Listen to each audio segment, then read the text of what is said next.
My wife smiled at me across the dinner table, surrounded by our parents, our kids, our entire world, and asked if I'd be willing to explore an open marriage. She thought I was too simple to see it coming. She had no idea I'd been 3 steps ahead for months, and that her smile was about to die in front of everyone who mattered. But I'm getting ahead of myself. Let me back up. My name is David. I'm 42 years old, and I've been a plumber for 20 years. I fix pipes, I unclog drains, I show up when people call, and I do honest work for honest pay. I've never been ashamed of that. I've always been the simple guy, and I've never minded it. Simple tastes, simple life. I drink Budweiser, I watch football on Sundays, and I thought I had a simple, good marriage. For 15 years, Jennifer and I had what I thought was solid. We met when we were in our mid-20s, got married after 2 years of dating, had 2 kids, Ethan, who's 16 now, and Chloe, who just turned 14. Jennifer worked in administration at a real estate office. I worked with my hands. We weren't rich, but we were comfortable. We had our routine, our traditions, our life. One of those traditions was the monthly family dinner. First Friday of every month, like clockwork. It started with my grandmother years ago, and we'd kept it going even after she passed. Both sets of parents would come over, my mom Dorothy and my dad Harold, and Jennifer's parents Robert and Linda. The kids would help set the table. Jennifer would make her famous lasagna. We'd eat, we'd talk, we'd laugh. It was the kind of thing that made you feel like you were doing life right, like you were building something that mattered. Jennifer always said I was her rock, steady, predictable, safe. I took that as a compliment. I showed up. I provided. I loved my family. What else was there? I remember one of those dinners about 6 months before everything fell apart. Linda, Jennifer's mom, was going on about how Jennifer should encourage me to take some online courses, maybe move into the digital side of plumbing work or something. She meant well, I think, but there was always this subtle edge to it, like what I did wasn't quite enough. Jennifer just smiled and changed the subject. I didn't think much of it at the time. Didn't bother me. I liked working with my hands. I liked fixing things. Looking back now, I wonder if that was the beginning, or maybe it had started even earlier, and I was just too blind or too trusting to see it. The red flags started showing up around 6 months before the dinner that changed everything. Small things at first. Jennifer was on her phone more.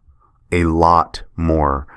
She'd turn away when she was texting, like she didn't want me to see the screen. She bought new clothes. Nice ones, not the kind of stuff she usually wore around the house or to her admin job. New perfume, too. I complimented her on it once, told her she looked beautiful. She seemed annoyed, like I was interrupting something. I brushed it off. Maybe she was going through something. Midlife stuff. She'd just turned 40. Maybe she needed space. Our Friday night movie routine started falling apart. We used to pick something on Netflix, make popcorn, curl up on the couch. But she was always too tired now. Always had work to catch up on. Always had something else to do. Our sex life slowed down to almost nothing. Once a month, maybe. And even then, it felt like she was going through the motions. But the thing that really should have tipped me off? Tyler. Tyler had been my best friend since high school. 25 years we'd known each other. He was like a brother. When his marriage fell apart 3 years ago, I was there for him, helped him move, listened to him vent, bought him beer when he needed it. He was a sales manager at some tech company, made 3 times what I made, but it never felt like he looked down on me. We were just friends. Then he started coming around more, a lot more.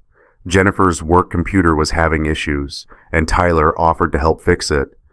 He'd come over on weekends, stay for a few hours. Then he'd stay for dinner. Then he'd stay to watch the game with me. I thought it was great. My wife and my best friend getting along. What could be better? God, I was stupid. Or maybe I wasn't stupid. Maybe I just loved the people I loved, and I trusted them the way you're supposed to trust the people closest to you. But that trust, it was about to cost me everything. It was a Tuesday in early September. I'd been scheduled to fix a pipe burst at a commercial building, but the job got postponed. Water main issue needed the city to shut down a valve first. So I headed home early, around 2 in the afternoon. Jennifer's car was in the driveway. She wasn't expecting me. I walked into the house, quiet because I was still in my work boots and didn't want to track anything in. And that's when I heard her voice. She was in our bedroom, door half closed, on the phone. She was laughing, not the polite laugh she gave me when I told a bad joke, not the tired laugh she gave the kids when they were being silly. This was different, soft, intimate, the kind of laugh I hadn't heard from her in years. I stood in the hallway, frozen, my tool bag still in my hand. I know, she was saying. I just need to get through this month's dinner first. No, he doesn't suspect anything. David? God, no. He's too trusting, too simple. The word hit me like a fist to the chest. Simple. I love you too, she said, her voice dropping to almost a whisper. I'll see you tomorrow. I backed out of the house without making a sound. I got into my truck and sat there for 20 minutes, staring at nothing. My ears were ringing. My hands were shaking. I felt cold all over, like someone had dumped ice water down my back. My brain was doing this thing where it was cycling through denial and anger and heartbreak so fast I couldn't keep up. It couldn't be what it sounded like. There had to be an explanation. Maybe she was talking to a friend.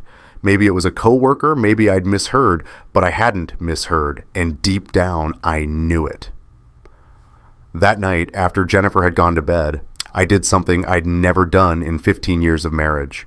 I checked her phone. She'd left it charging in the kitchen, and I knew her passcode. It was Chloe's birthday. My hands were shaking as I unlocked it. Messages with someone saved as T. The conversations were careful, coded, but clear enough if you knew what you were looking at. Plans to meet at the usual place. Heart emojis. Inside jokes I wasn't part of. And then I found one message that made me want to put my fist through the wall. Can't wait to finally be done pretending to care about plumbing stories and family dinners. T. Tyler, my best friend, my wife. 18 months, I'd find out later. 18 months they've been doing this. 18 months of lies, of secret meetings, of them sitting at my table during those family dinners and smiling at me while they planned their next hookup. I wanted to wake her up right then. I wanted to scream. I wanted answers. But something stopped me. Maybe it was the part of my brain that was still working, the part that knew if I confronted her now, emotional, angry, with nothing but a gut feeling and some cryptic texts, she'd deny it. She'd twist it. She'd make me feel crazy, and Tyler would back her up. They'd been planning this for a year and a half. They'd have their story straight. So I didn't say anything. I put her phone back. I went to bed. I lay there next to her, staring at the ceiling, while she slept peacefully beside me, and I started planning. The next morning, I went to work like nothing had happened. I came home. I kissed Jennifer on the cheek when she asked about my day. I helped Ethan with his math homework. I tucked Chloe in and read her a chapter from the book we were working through together. I was a ghost in my own life, going through the motions while my brain worked on a different level entirely. Ethan noticed something was off. That kid's always been observant. "You okay, Dad?" he asked me over breakfast the next day. "Just tired, buddy," I lied. I almost confronted her a dozen times over the next few days. I'd open my mouth to say something, and then I'd stop. Because I realized something important. I needed proof. Real proof. Not just text that could be explained away. Not just suspicions. I needed to know the full truth. How long, how deep, what they'd been saying about me, what their plan was. I remembered something my dad told me once when I was learning the trade. "Measure twice, cut once, son. Same with people. Watch what they do when they think no one's watching. That's when you see who they really are." So I watched. I started paying attention to patterns. When Jennifer said she was working late, I'd check her office building's parking lot. Her car wouldn't be there. I pulled up our credit card statements. She thought I never looked at those. Left all the money stuff to her. Hotel charges, the Meridian downtown, dates that lined up with her work conferences and team dinners.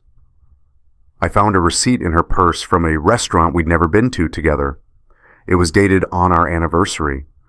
While I'd been at home with the kids, watching a movie because she'd said she had to work, she'd been at a steakhouse with Tyler.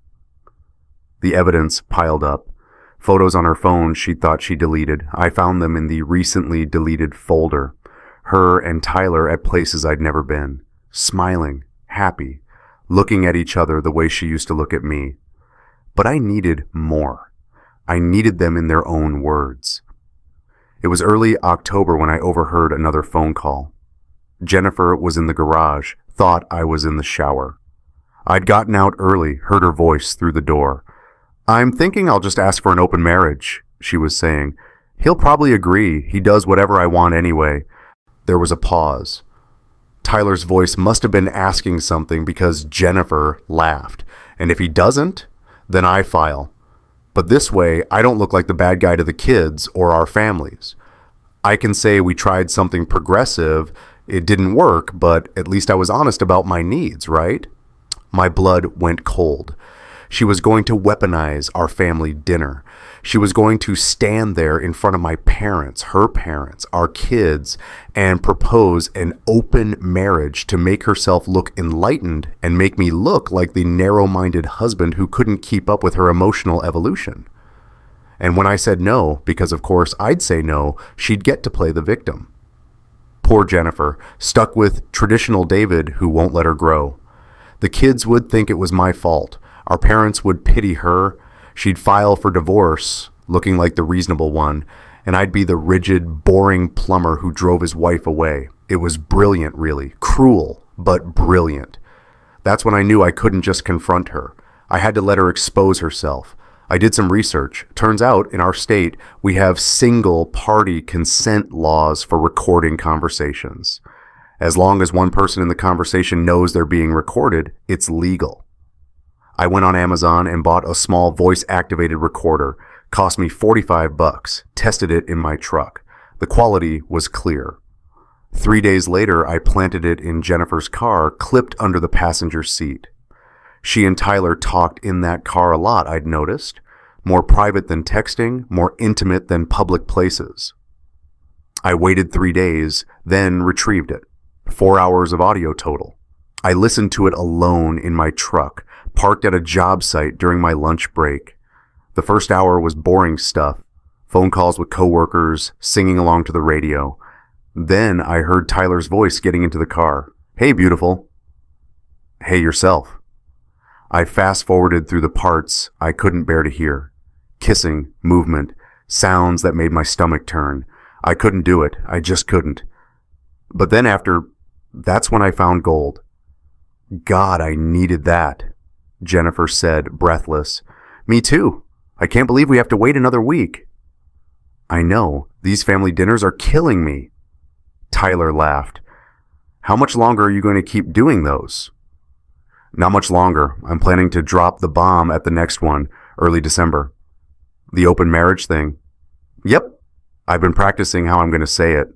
Make it sound mature, like we're evolving together." "What if he says no?" "Then I look like the one who tried. I file in January, I get the house because of the kids, and we split everything else. He'll be too proud to fight hard." "You think he'll fight at all?" Jennifer laughed. "With what lawyer? On a plumber's salary, please." I stopped the recording, sat there, breathed, then I kept listening. "God, I can't believe I've been stuck in this for 15 years, Jennifer said. "Do you know he still thinks date night is Applebee's?" Tyler's laugh. "Hey, he's a simple guy. Simple taste, simple mind." Sometimes I look at him and think, this is it? This is what I chose? A plumber who smells like drain cleaner and talks about pipe fittings at dinner. "At least he's good with his hands, right?" Tyler said, joking. "Not even," Jennifer said. "He's just adequate at everything." I listened to them mock me for another 10 minutes. My job, my hobbies, the way I talked, the way I laughed, the fact that I still drank Budweiser and watched football like it was 1995. Then they talked about the kids. What about Ethan and Chloe? Tyler asked. You think they'll pick you or him? Ethan might side with David at first. Boys and their dads, you know. But Chloe's mine. And once I explain that daddy couldn't evolve with mommy's needs, they'll understand. You think he'll fight for custody? Jennifer scoffed. With what lawyer? On a plumber's salary? Please. Then they talked about my parents. Dorothy and Harold are going to lose their minds. Jennifer said, they think I'm this perfect wife. Yeah, well, they raised a guy who thinks Budweiser and football's a personality. Jennifer laughed, really laughed. The worst part is sitting through those dinners every month. Linda tries, at least she asks about my work, but Dorothy just talks about David's childhood like he's still some golden boy. I listened to the whole thing twice, wrote down timestamps, burned it onto a CD, old school, but I didn't trust Bluetooth or cloud files. Something tangible I could control. And then I started planning the rest. I met with a divorce attorney, didn't file anything, just consulted. Showed him the recording, the texts, the hotel receipts, the photos. He nodded the whole time, made notes. This is pretty cut and dried, Mr. Thompson. He said, adultery affects asset division in this state. With this evidence, you'll be in a strong position. Is the recording admissible? I asked. Single-party consent state. As long as you knew you were recording, it's legal. You can even use it in court if it comes to that. I had him draw up divorce papers. Didn't file them, just had them ready. I moved half our savings into a separate account. Legally allowed, the lawyer confirmed. Made copies of all our financial documents. Talked to my boss about picking up overtime. Started preparing for single income life. I wrote letters to Ethan and Chloe that I never sent. Just needed to get the words out. Told them why I was doing what I was about to do. Apologized for the pain. Promised to always be their dad no matter what. The hardest part was acting normal. 2 weeks of family life knowing what was coming. Helping Chloe with her science project. Going to Ethan's football game and cheering in the stands. Kissing Jennifer goodnight while she texted Tyler under the covers, phone hidden under the blanket. Tyler even came over one Sunday to watch football. I offered him a beer, made him a sandwich, listened to him talk about his job. Man, you're lucky, he said at one point, gesturing around my house. Great wife, great life. I looked him right in the eye. Yeah, I said, lucky me. Inside, I was screaming, but outside, I was steady, predictable, safe, simple. The week before the dinner, I watched Jennifer practice. She didn't know I was watching, but I'd hear her in the bathroom, door closed, rehearsing her little speech about opening our marriage and evolving together. She was nervous. That surprised me. She actually cared what people thought. She called her mom one night. Just a normal dinner, Mom, she said, but I want to talk to everyone about something afterward. It's important. Linda must have asked what it was about because Jennifer laughed. You'll see, it's nothing bad, just relationship stuff. Tyler texted her constantly that week.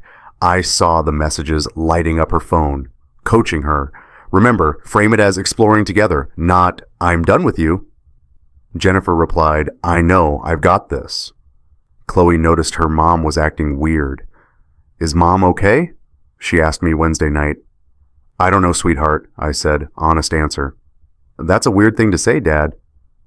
Ethan was quieter, caught me in the garage Thursday evening. Dad, if you and Mom are having problems, you'd tell us, right? I looked at my son, 16 years old, practically a man. He deserved the truth. When the time is right, I said, I'll tell you everything. I promise.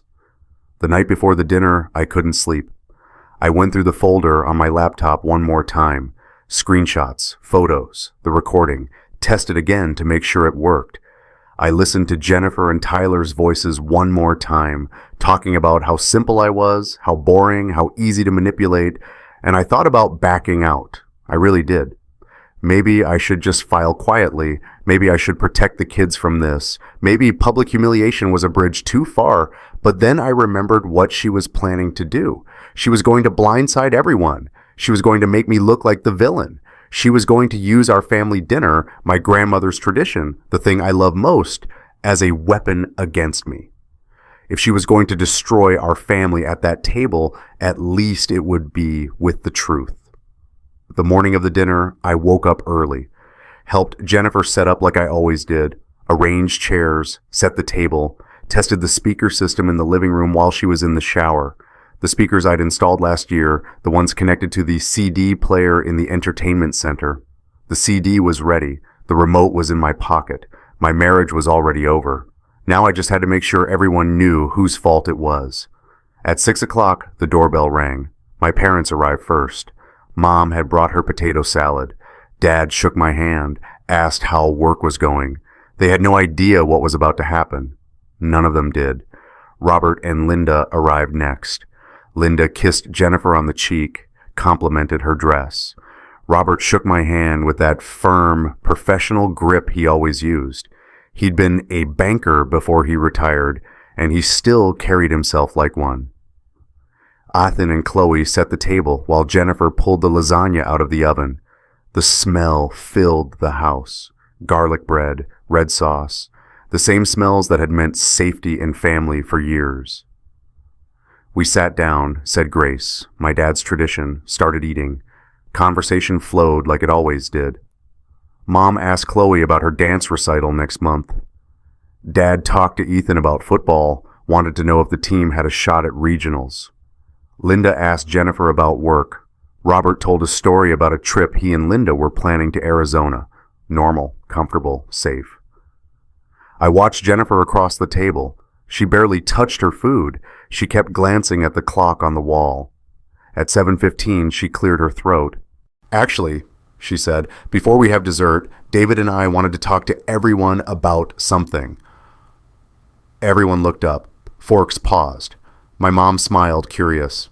Oh? Good news, I hope? Jennifer glanced at me. I said nothing, just looked at her. Well, she said, it's about our marriage. David and I have been doing a lot of thinking lately about our relationship, and we've been talking about evolving how we approach things. Linda leaned forward. Evolving how, honey? Jennifer took a breath. This was the speech she'd practiced. David and I have been together for 15 years. We've built a beautiful life. We've raised 2 incredible kids. But we've also grown, changed as people. And sometimes growth means acknowledging that traditional marriage structures might not serve us anymore. Silence. Confused faces all around. We've been discussing, Jennifer continued, the possibility of opening our marriage. It's not about love or commitment ending. It's about honesty, about giving each other space to explore who we've become. More silence. Then Dorothy spoke, her voice careful. I'm sorry, sweetie. I don't... Opening your marriage? What does that mean? Linda's face had gone pale. Darling, are you saying you want to see other people while still married? Robert put his fork down.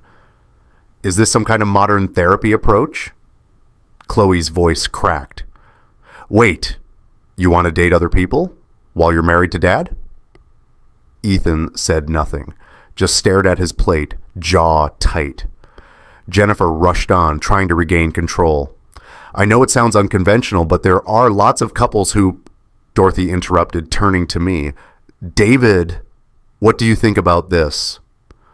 All eyes on me now. Jennifer looked at me, and for just a second I saw relief in her face. She thought I was going to play along, thought I'd stammer something about we're working through it, or we wanted to be honest with you. Actually, I said, my voice calm, I'm glad Jennifer brought this up in front of everyone. Jennifer's relief deepened. Because, I continued, I think it's important that our family knows the truth. Her face changed, confusion. Jennifer, I said, when exactly did you start wanting an open marriage? She blinked. We've been discussing it for...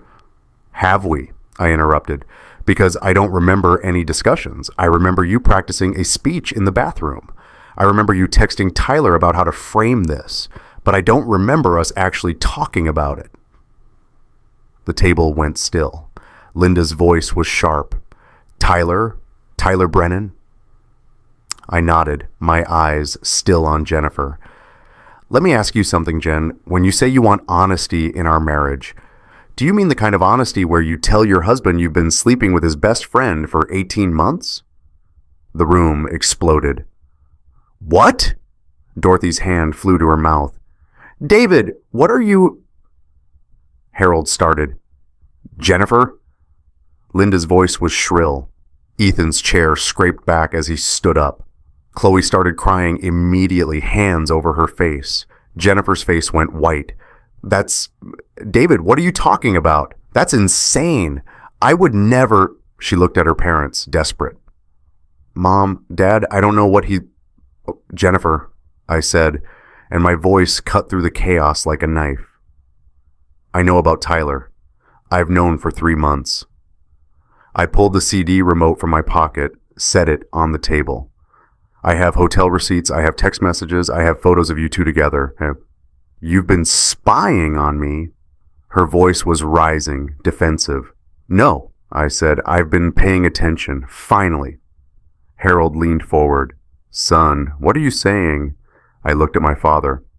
I'm saying my wife has been having an affair with my best friend for 1.5 years, and she was about to ask for an open marriage at this dinner so she could control the narrative and make me look like the bad guy when I said no. Jennifer stood up. That's a lie. I wanted to have an honest conversation about our marriage, and you're twisting it into... Should I play the recording? I said quietly. She froze. I held up the CD. I have you and Tyler in your own words, recorded legally in your car, single-party consent state. Linda's face was ashen. Recording? I looked around the table, my parents, Jennifer's parents, my kids, all of them staring at me. Should I play it for everyone? I asked Jennifer. Or do you want to tell them the truth first? David, please. Her voice broke. Don't do this, not in front of the kids. I turned to Ethan and Chloe. Both of them were crying now, Chloe openly, Ethan silent tears running down his face. You're old enough to know the truth, I said softly. I'm sorry it has to be like this. I pressed play. The speakers crackled. Then Jennifer's voice filled the room, clear as day. God, I can't believe I've been stuck in this for 15 years. Do you know he still thinks date night is Applebee's? Tyler's voice next. Hey, he's a simple guy. Simple taste. Simple mind. Dorothy made a sound like she'd been punched. Jennifer's voice continued. Sometimes I look at him and think, this is it? This is what I chose? A plumber who smells like drain cleaner and talks about pipe fittings at dinner. Tyler laughing. At least he's good with his hands, right? Jennifer. Not even. He's just, adequate at everything. Turn it off, Robert said, his voice shaking. Turn that off. No, I said. Everyone needs to hear this. The recording continued. Tyler's voice. What about Ethan and Chloe? You think they'll pick you or him? Jennifer. Ethan might side with David at first, boys and their dads, but Chloe's mine. And once I explain that daddy couldn't evolve with mommy's needs, they'll understand. Ethan's face went from grief to fury in an instant. He stood up so fast his chair fell over. I'm yours, he shouted at Jennifer, like I'm some piece of property you get to keep? Tyler's voice from the speakers. You think he'll fight for custody? Jennifer on the recording, casual as anything. With what lawyer? On a plumber's salary? Please. Chloe was sobbing into her hands. Mom, how could you say that about Dad? But the recording wasn't done. Jennifer's voice again. Dorothy and Harold are going to lose their minds. They think I'm this perfect wife. Tyler. Yeah, well, they raised a guy who thinks Budweiser and football is a personality. My mother's tears were silent, streaming down her face. My father's hands were clenched into fists on the table, his face red. Jennifer from the speakers. The worst part is sitting through those dinners every month. Linda tries. At least she asked about my work. But Dorothy just talks about David's childhood like he's still some golden boy. Then came the final part, the plan. Jennifer. So at the next family dinner, I'm thinking early December, I'll just calmly bring it up. David and I have been discussing opening our marriage. Make it sound mutual. Tyler. What if he says no? Jennifer. Then I look like the one who tried. I file in January, I get the house because of the kids, and we split everything else. He'll be too proud to fight hard. Tyler. You're brilliant. Fucking brilliant. Jennifer laughing. I know. I stopped the recording. The silence that followed was deafening. Everyone was staring at Jennifer. My parents, her parents, the kids, all of them looking at her like they'd never seen her before. I didn't, Jennifer started. It's out of context. We were just talking. I didn't mean. Which part is out of context? I asked, my voice still calm. The part where you called me simple? The part where you mocked my parents? The part where you planned to manipulate everyone in this room into thinking I was the problem? Linda was crying now too. Jennifer Marie, is this true? Have you been with Tyler? Jennifer looked at her mother, desperate. It's more complicated than. It's actually very simple, I said. You've been cheating on me. You were planning to humiliate me at this dinner. You were going to manipulate our kids and our families into thinking this was my failure. Jennifer tried to stand, to leave. Robert's voice stopped her. Sit down. She sat, makeup running down her face, hands shaking. She reached for Chloe. Sweetheart, please, Chloe jerked away. Don't touch me. Harold's voice was thick with barely controlled anger.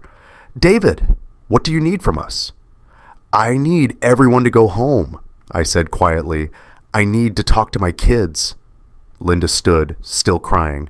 Jennifer, get your things. You're staying with us tonight. Jennifer looked up, panicked. Mom, Get your things. Robert stood too, his face gray. David, I'm so sorry. We had no idea. I know. Dorothy reached for me across the table, squeezed my hand. Her eyes were red. Honey, I'm okay, Ma, I said, though we both knew I wasn't. Harold stood, put a hand on my shoulder. Couldn't speak, just squeezed. My parents left. Linda led Jennifer upstairs to pack a bag. Robert stayed in the living room, looking like he'd aged 10 years in 10 minutes.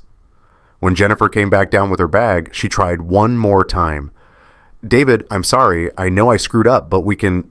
The lawyer has papers ready to file Monday. I said, you'll be served. But the kids heard what you think of them, and me, and my family.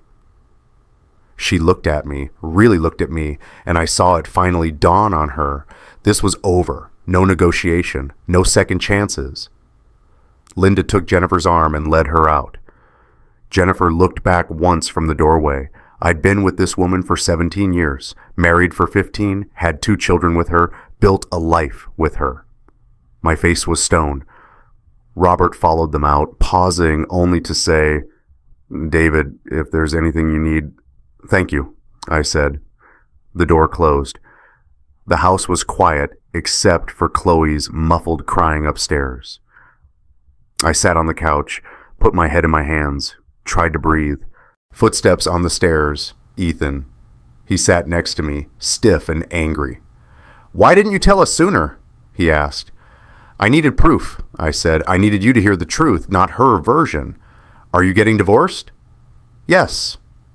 Chloe came downstairs, eyes swollen, sat on my other side.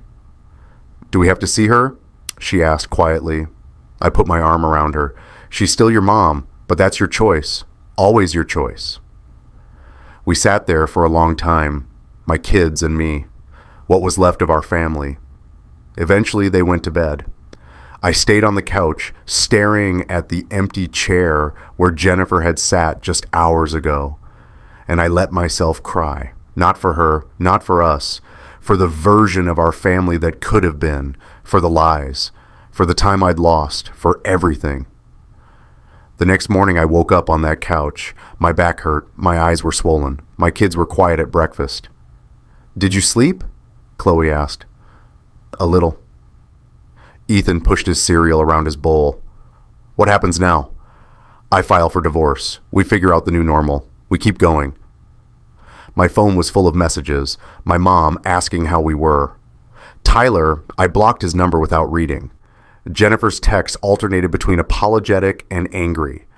"David, please, we need to talk. You humiliated me in front of everyone. Those recordings were private. You had no right." I didn't respond to any of them. Monday morning, I met with the lawyer, filed the papers citing adultery, submitted all the evidence, recordings, texts, hotel receipts, photos.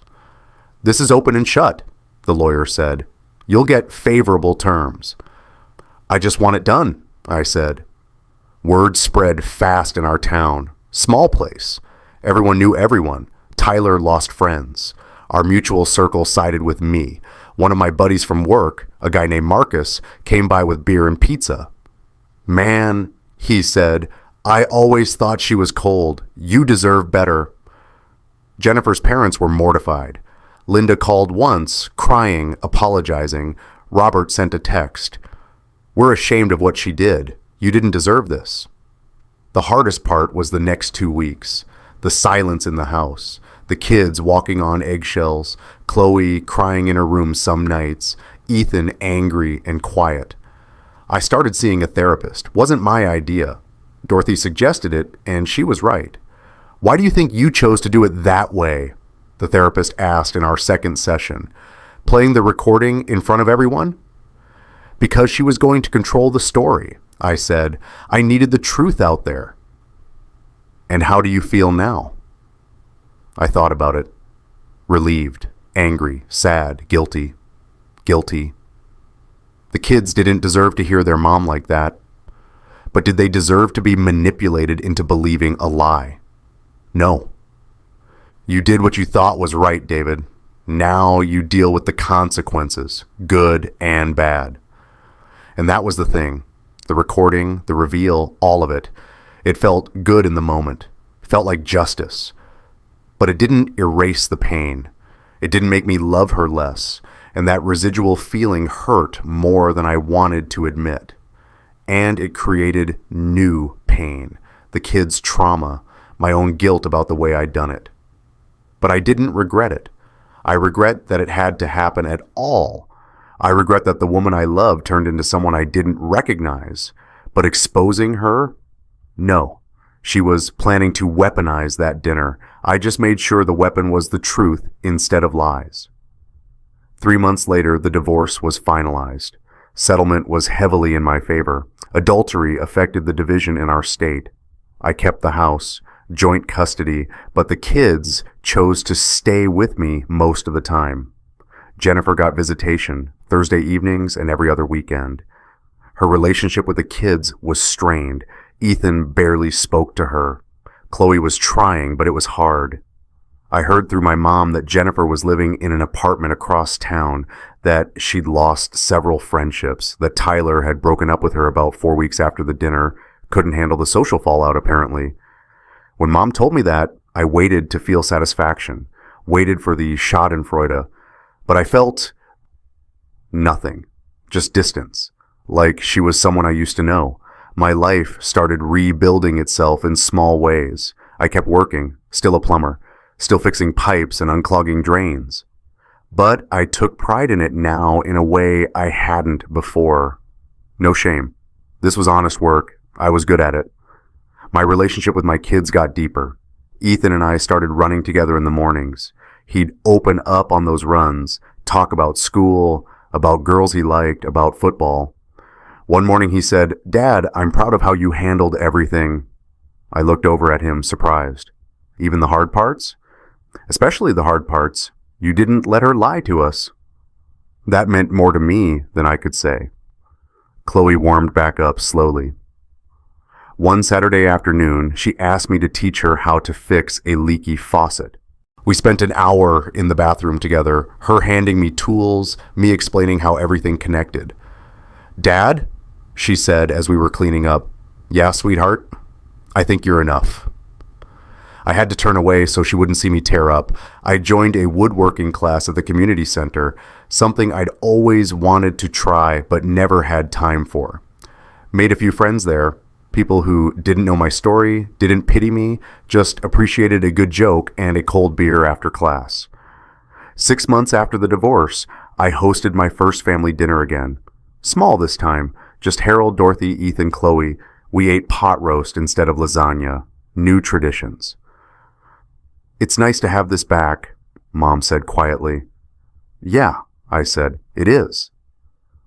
After dinner, Chloe helped me with dishes. She was quiet for a minute, then asked, "Do you think you'll ever get married again?"